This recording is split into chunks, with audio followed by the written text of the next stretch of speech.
Magandang araw po sa inyong lahat. So, welcome sa ating tarot reading session. So, topic natin ngayon ay kung ano ba yung mga gusto niyang sabihin sa'yo na hindi niya masabi-sabi. So, mga nililihim niya na lang pero gusto niyang sabihin pero hindi niya nagawa. So, ating aalamin yan. This is for pile number 1. Oh.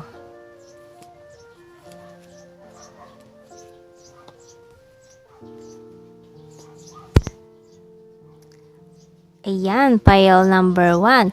So, itong taong to ay nag-walk away sa'yo. Itong taong to na gusto kang kausapin. May mga gustong sabihin na ayaw, na hindi niya na nasabi-sabi pa sa'yo. Kasi something has ended here na naghihintay ng bagong simula with the Ace of Pentacles and the Death card here. Okay? So, itong taong to ay pakiramdam mo, trinidor ka niya with the Ten of Swords energy. Pero, sa ngayon nakikita ko, gusto niya mag-sorry sa'yo, humingi ng tawad dito sa mga kasalanan niya. Sa mga nagawa niya sa'yo before. Siguro marahil yun, yung mga naging dahilan ng pag-iwas mo sa kanya or pag-iwas din niya sa'yo. Ang nakikita ko naman ngayon, nalampasan mo na yung mga dagok na yon, yung mga pagsubok na yon sa iyong buhay. At sa ngayon, nakikita nitong taong to na masaya ka na. Kahit ikaw ay mag-isa sa buhay, single, independent person, but still you're a strong person na kinakaya yung mga problems mo and yung mga problems na dumaan sa'yo before. Okay, so ngayon ay nagsisimula ka na ulit maging masaya, mag-enjoy sa buhay, at lumalabas-labas na ngayon dahil medyo lumuluwag na yung ating mga border. So, pwede na tayong makapunta-punta kung saan-saan nang hindi ganoon ka-strict yung mga protocols. Pero, ingat pa rin po ang kailangan po natin. Wag po natin kakalimutan yung mga protocols, yung mga pag-iingat dahil para din naman sa atin yun. Wag na po tayong magpasaway. Okay, so madami kasi talaga iniisip nila wala na yung virus. So, iniisip nila na hindi, wala na yun, ganyan-ganyan. So, nagwawalang bahala na sila na kung kani-kanino na sila dumidikit na mga strangers na hindi nila natin kilala. So, syempre, kailangan pa rin natin mag-ingat kasi may mga mahal tayo sa buhay na inuuwian na maaaring vulnerable and maaaring sila yung kumbaga sa atin okay lang, paano naman yung mga immunocompromised persons, 'di ba, na maaaring matamaan tapos maging malala. So kailangan para natin ng pag-iingat, pile number 1, kahit ikaw ay nakakagala na. Ayan, so strict measures pa rin po tayo. Okay, so ayan, so nakikita ko dito kasi nakaka-move on ka na dun sa past failures mo, sa mga past traumas mo. And this person na nakikita ko dito na may mga gustong sabihin sa'yo na hindi niya na masabi, ay yun, talaga nagmamasid pa rin siya sa'yo. Alam niya pa rin yung mga ganap sa buhay mo and gusto niyang lumapit ulit sa'yo at may hidden desire siya na lumapit ulit sa'yo para mag-start ulit kung pwede pa ba. Pwede pa ba tayo? Yun yung mga nakikita ko dito. So, pwede pa bang tatanggap mo pa ba ako ulit? So, tatanggapin mo pa ba ako muli? So, yun yung mga nakikita ko ditong messages from this person. Kasi, a lot of regret. So, kung pwede ba, yung mga nag-i-echo sa tenga ko, pwede pa ba? Pwede pa ba akong bumalik? Yung mga ganun. So, kasi, kumbaga natapos yung relasyon niya, yung connection niyo. Pero, this death card kasi, striving for ending and new beginning kasi to So, gusto niya magsimula ulit kayo. Parang unfinished business pa to para sa kanya. Maaaring before nagkaroon kayo ng mga problems, mga pinag-awayan. So, ayan, yayakapin ko na nga lang itong tripod ko dito. Ayan, para hindi siya mahulog. So, talagang madami kayong mga struggles din before nitong taong ito, and parang ginawa niya, nag-walk away na lang siya para matigil lang yung mga issues na to. So, yun yung ginawa niyang solusyon sa problema, yung pag-iwas. So, hindi talaga maganda. Kaya ngayon, nagsisisi siya. So, gusto niyang humingi ng kapatawaran mo, pile number 1. So, alamin pa natin yung mga gusto niyang sabihin.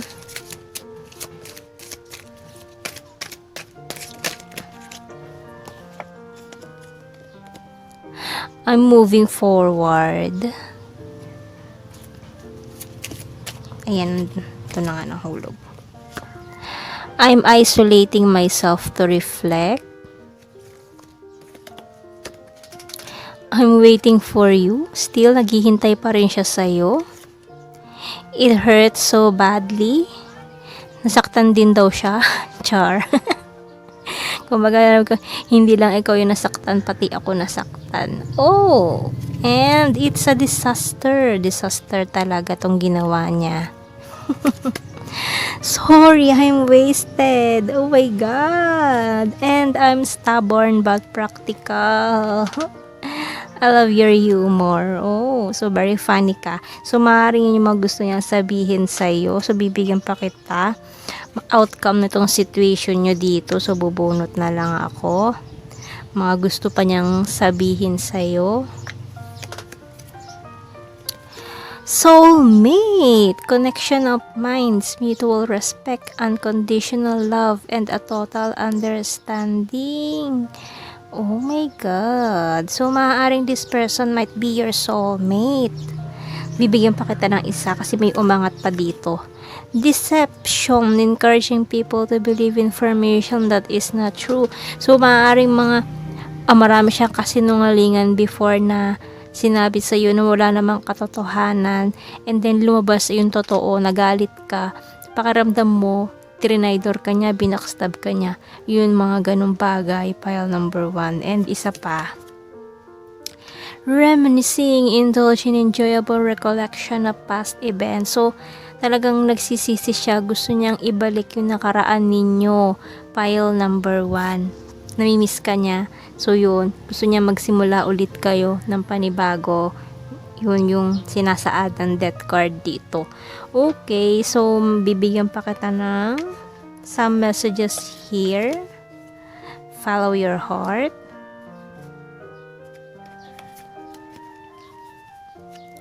Thank God I found you. You are worthy. Be brave. Let your faith be bigger than your fear. God is with you. There's only one you, and you color my world with joy. So, talaga, papasaya mo siya, pile number 1. Okay, so bibigyan pa kita lyrics of the song. Ngayon ko lang ulit siya nagagamit. Medyo matagal siya nagpahinga. Ayan. I'm thinking of you in my sleepless solitude tonight. Oh, talagang nagre-reminisce siya ng mga past events niyong dalawa, mga nangyari sa inyo before. Mga pinag-usapan nyo, yung mga previous conversations nyo. And something's telling me it might be you. Yeah, it's telling me it must be you. Oh. And but nothing's greater than the rush that comes with your embrace, bleeding love. And we have here the touch of your hand says, you'll catch me if ever I fall. And if I'm not made for you, then why does my heart tell me that I am? Maaring nung nagkahiwalay kayo, nare-realize niya na yung mga ito, yung mga bagay na to. Kasi parang naano niya na you are his or her soulmate. So, yung pakiramdam niya. So, nare-realize niya na siguro before na nalilito lang itong taong ito dahil dun sa mga nararamdaman niyang kakaiba with you. So, maaring yon nag-walk away na lang siya bigla kasi hindi niya ma-explain, maipaliwanag sa sarili niya bakit ganun yung nararamdaman niya. Kaya nag-walk away na lang siya sa'yo at nagsinungaling na lang siya. Okay, so, ayan. And I know that there's others that deserve you, but darling, I am still in love with you. See? In love po siya sa'yo, pile number 1. Kaya, ito, mga pinagsisisihan niya yung mga nangyari. So, gusto niyang bumalik, magsimula ulit kayo. And, how to be brave? How can I love when I'm afraid to fall? Oh. Okay. So, baybayin naman tayo, baybayin script. So, ngayon ko na ulit magagamit to si baybayin script. So, ano ba yung mga gusto niya pang sabihin? First card mo ay OMG. Umaasa pa rin ako. Oh my God. Second card. Ikaw ang pinakamaganda sa lahat. So, kung lalaki ka, ikaw ang pinakang gwapo sa lahat. And last card mo ay... Oh my goodness. Kailangan kita sa buhay ko. So, ayan, pile number 1 yung mga gusto niyang sabihin sa'yo na hindi niya na nasabi-sabi sa'yo. So, thank you for watching.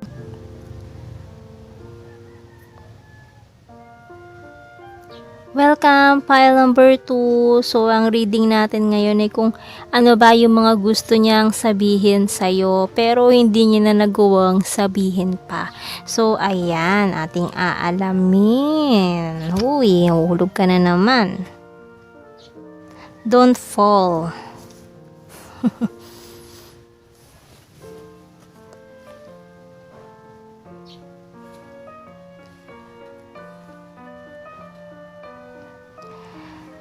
Okay.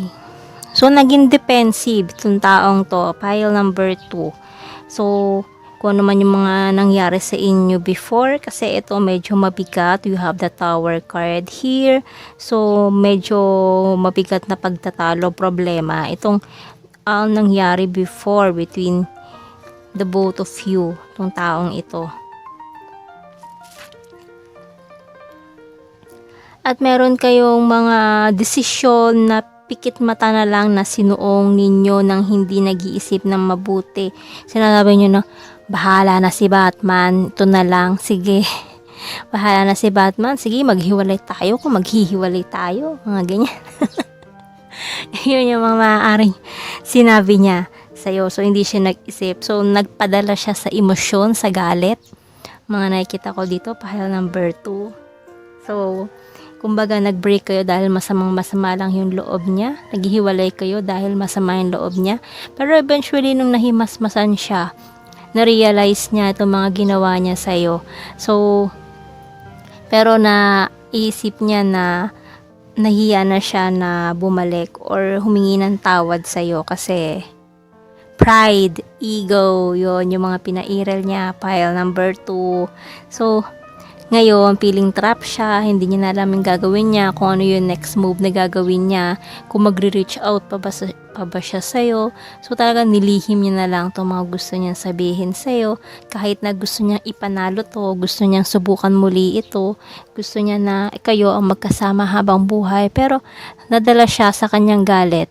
So, yun yung mga nakita ko dito. Pinairal niya yung kanyang emosyon, hindi siya nag-isip ng mabuti dito sa connection, dito sa relasyon nyo, bumitaw na lang siya bigla.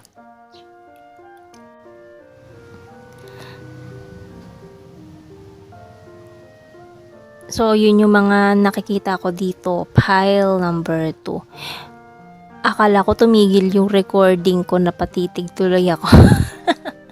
Okay, so tuloy-tuloy pala siya. So, ayun. Asa na tayo? Ayan, you have the world card here. So, yung mga minamanifest mo sa buhay, magiging in the right time, a-achieve mo naman. So, nakamasid pa din siya sa'yo, yung mga pangarap nyo before. Iniisip niya pa rin na sana matupad nyo pa rin yun before. Ay, in the future, yung mga pangarap nyo before. Gusto niya na mangyari pa rin in the future. Yun yung mga nakikita ko. dito at willing pa rin siya na ibigay sa'yo yung pagmamahal na naudlot or naputol or whatsoever nangyari dito, kasi gusto niya talaga yung previous feelings kasi na nakikita ko dito very intense, and gusto niya talaga na ipanalo to with you, pero yun nga, dahil nadala siya sa emosyon, galit, kung ano man tong nangyari, ayun, maaaring tinanggap na lang niya na siguro hanggang dun na lang. Pero ayan, aalamin pa natin itong mga gustong niyang sabihin sa'yo. Okay. Ito muna.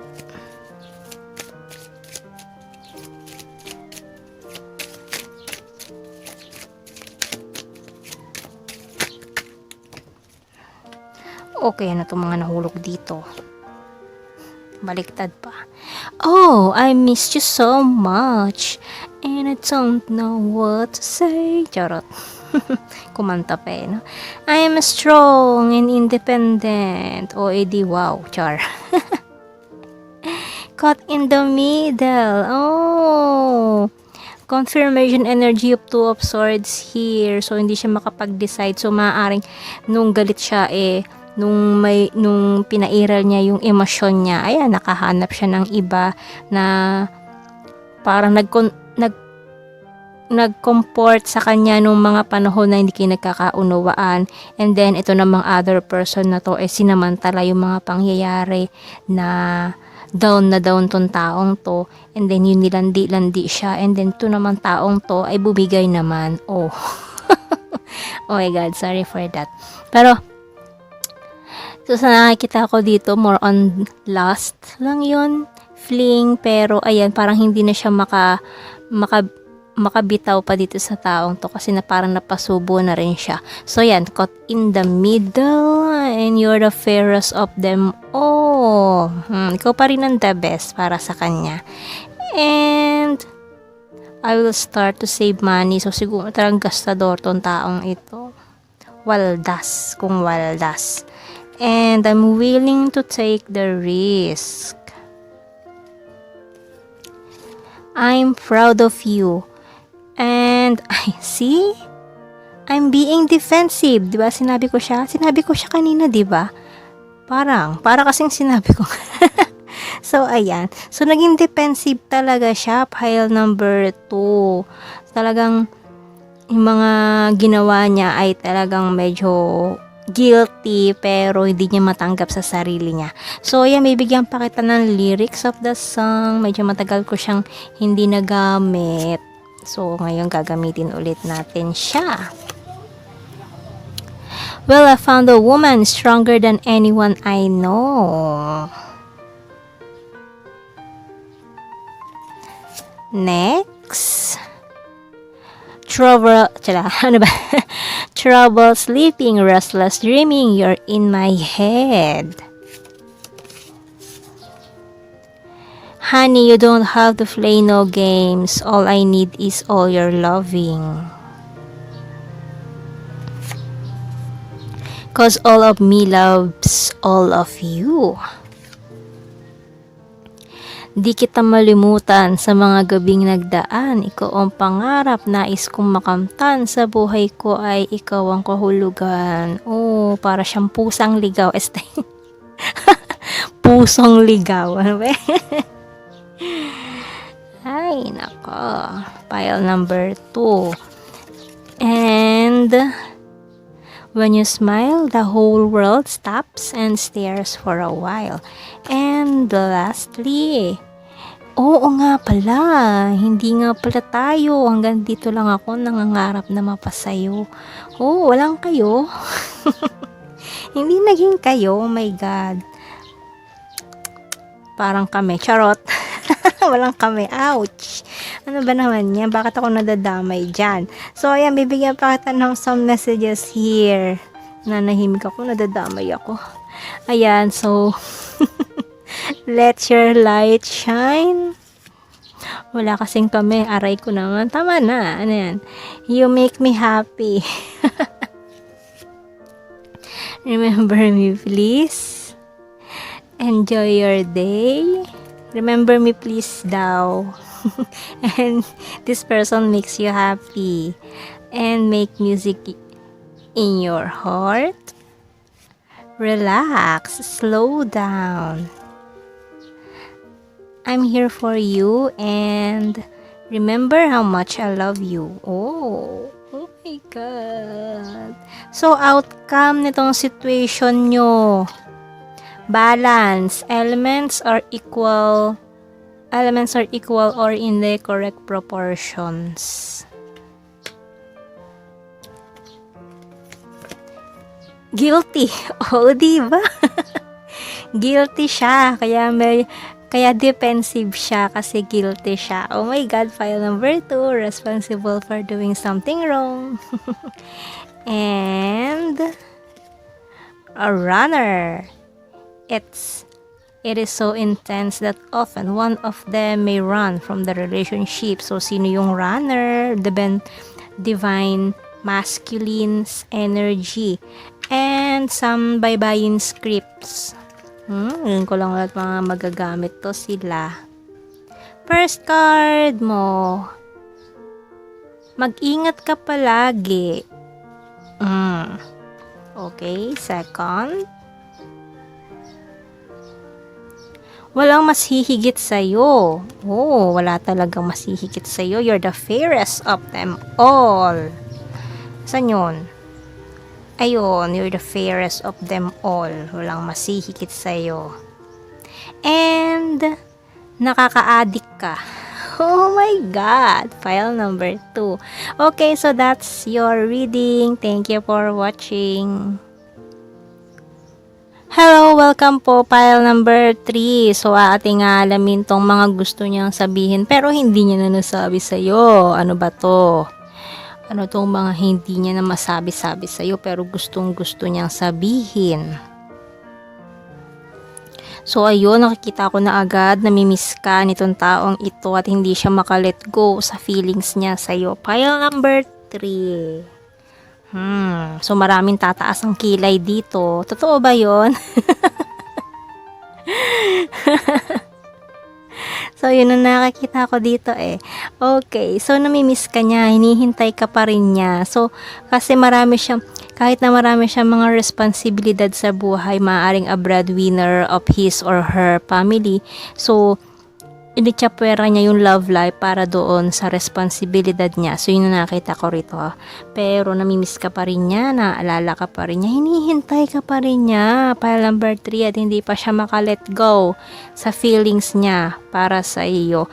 At ngayon ay para siya naliligaw ng landas, hindi niya alam kung saan siya patungo and parang wasted yung nakikita ko ditong feelings, yung energy nitong taong ito na parang ang ginagawa na lang niya yung mga bagay-bagay kahit hindi naman talaga niya gusto, napipilitan na lang siyang gawin.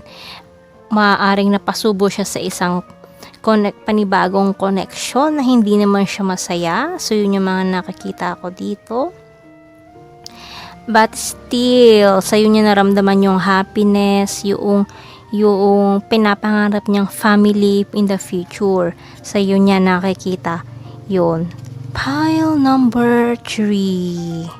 Okay, so nagkalat na yung mga cards ko dito. Ano ba yan? Ang kalat-kalat ko naman. Okay, ayusin ko nga.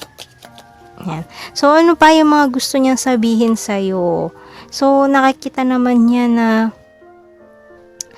ikaw ay very strong kasi you have the strength card here. So, kahit na ganun ang nangyari, ganun yung ginawa niya sa'yo, nakikita pa rin niya na ikaw ay talagang tumatayo pa rin sa sarili mong paa, nagsusumikap kahit na iniwan ka niya. So, yun. So, kung ano man itong mga nangyari before, kasi kahit na hindi ikaw yung pinili niya, mas pinili niya yung iba. Kumbaga, priority. Family first. So, yun yung nakikita ko dito. Pile number 3. Pero, more on parang tong taong to ay frontliner. So, yun yung trabahong nakikita ko dito. Maaaring sa medical field or Maaring public servant, ganun, police, military. So, ganun yung mga nakikita kong work-related job nitong taong ito. Okay. And ano pa ba? Yung mga gusto niyang sabihin, may alamin natin. Yung mga gusto niyang sabihin pero hindi niya na nasabi. Sige, mag-fall lang kayo dyan. Mag-fall lang kayo. Mag-fall kayo. Fall. Sige, mahulog ka na. Sige, ikaw din. Gusto mo. O yan, sige. Tingnan natin itong mga nahulog dito. Honesty is the best policy. You complete me. Oh, I'm giving up. Nawawala na siya ng pag-asa. See? I'm patiently waiting. Naghihintay pa din siya sa'yo. Oy, ba't tumalsik ka dyan? Tapos ka na number 2. Okay, money. See, money is important. Talagang inuuna niya yung kanyang responsibility sa family. You're my wish come true. See, the struggle is real. Nahihirapan siya. Pile number 3. And it hurts so badly. Okay, so hindi ko na kukunin tong iba dito. Tama na yan. Huwag tayong sobra. Okay. So, bibigyan pa kita ng lyrics of the song. So, ngayon ko lang ulit magagamit to sila. Medyo matagal-tagal silang nagpahinga. Bakasyon. Okay. And I will swallow my pride. You're the one that I love. Oh my goodness. Say something. I'm giving up on you. Oh my God. At tumigil ang mundo nung ako'y ituro mo siya ang panalangin ko. But we both know it's not what you need. And we both know I'm not who you need. So siguro hindi pa siya ready. Hindi pa siya financially stable, kaya hindi niya pa siguro naisip na parang hindi siya deserving para sa'yo. Okay, so I'll give you all I got, blood, sweat, and tears. Yeah, tell me what you need. Oh, I never loved no one but you. Oh, I'll be here patiently waiting to see what you find. So, talagang naghihintay talaga siya sa'yo, pile number 1. 3 na to, ha? 3 na. So, 3 cards na yung sinabi ko sa'yo na naghihintay siya sa'yo. Yung 7 of Pentacles, ito, I'm patiently waiting and waiting, okay? Here, waiting to see what you find. And I love you in secret. First sight. Yeah, we love without reason. Okay, labis na to. Balik ka dyan. Okay, so outcome naman itong situation nyo dito. Pubunot na lang ako. Jealousy, feeling of insecurity about a potential loss or inequity in distribution of resources. So, maaaring may mga pinagselosan before. Oy, ano pa to? Oh, marriage! Intimate union and equal partnership of a man and a woman. And last card mo, itong nakalitaw dito. Oh my goodness! All strings attached. Being emotionally invested in the person and accepting all their bad qualities. So, yan ang outcome, pile number 3. So, maaaring tong taon to, nag-iipon lang siya ng pera kasi feeling niya hindi siya enough for you. So, maaaring hindi pa niya maibigay yung mga kailangan mo kasi nga breadwinner tong taon to, marami siyang responsibilidad. So, let's see more. Bye-bye script po naman. First card mo ay, oh, ikaw lang sapat na. Second card mo ay, ikaw ang hantungan. Oh my God! So talagang gusto niya pa rin na kayong dalawang magkatuluyan sa huli. Okay, last card mo ay, Gusto kitang halikan. Medyo aggressive pile number 3.